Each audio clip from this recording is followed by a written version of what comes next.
Hi అండి. ఇవాళ మా ఇంట్లో తోటకూర కూర చేస్తున్నాను. నేను 4 టమాటాలు కోసుకున్నాను. ఉల్లిపాయలు కోసి పెట్టాను. 4 వెల్లుల్లిపాయల రెబ్బలు పక్కకు పెట్టుకున్నాను. గిన్నెలో ఆయిల్ వేసుకున్నాను. 2 స్పూన్లు ఆవాలు, జీలకర్ర వేసాను. శనగపప్పు వేసాను. అవి వేగాక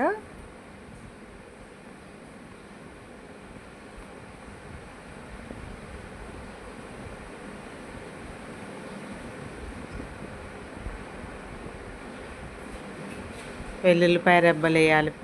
అవి వేగాక తర్వాత ఉల్లిపాయలు,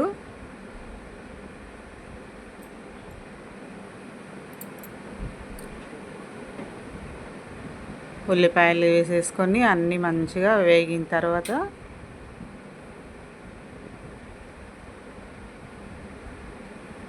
కలుపుకొని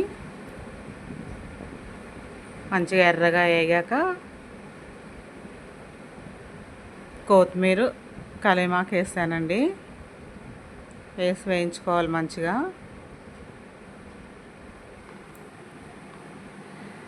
టమాటాలు వేసాను.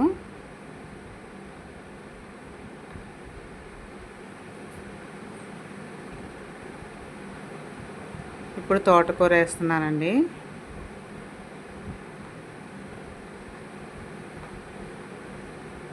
తోటకూర, టమాటాలు మొత్తం బాగా మగ్గాక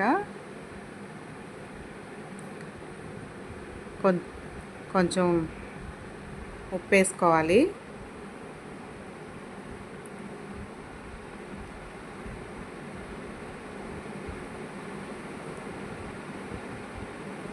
ఉప్పు, పసుపు వేస్తాను చూడండి. పసుపు వేస్తున్నాను.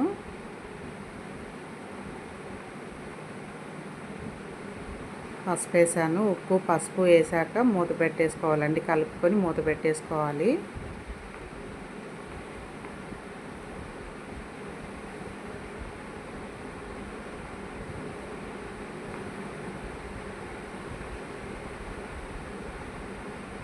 ఇప్పుడు మూత తీసి కొంచెం కలుపుకోవాలండి. మంచిగా దగ్గరికి మగ్గిపోయింది అంతా. టమాటాలు, తోటకూర అదంతా ఉడికింది మంచిగా. ఇంకా కొద్దిసేపు అట్లా మగ్గనిచ్చాలండి. మంచిగా అదంతా ఉడికేదాకా కలుపుకొని మళ్ళీ మూత పెట్టుకోవాలి. 2 రెబ్బలు చింతపండు కొంచెం టేస్ట్ కోసము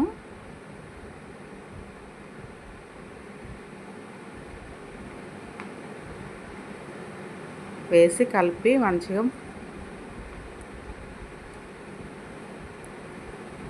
కారం అండి. కారం వేస్తున్నాను చూడండి. కారం ఒక 2 స్పూన్లు కారం అండి. మనం తినేదాన్ని బట్టి కారంగా తినాలంటే కొంచెం ఎక్కువ వేసుకోవాలి, లేదంటే తక్కువ చూసుకొని వేసుకోవాలి. బాగా కలుపుకోవాలి.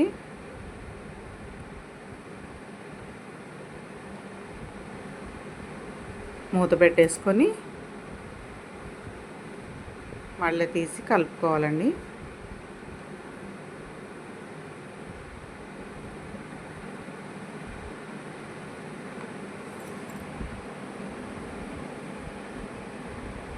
అయిపోతుందండి. దగ్గరికి వచ్చేసింది. మంచిగా ఉడికిపోయింది కూర.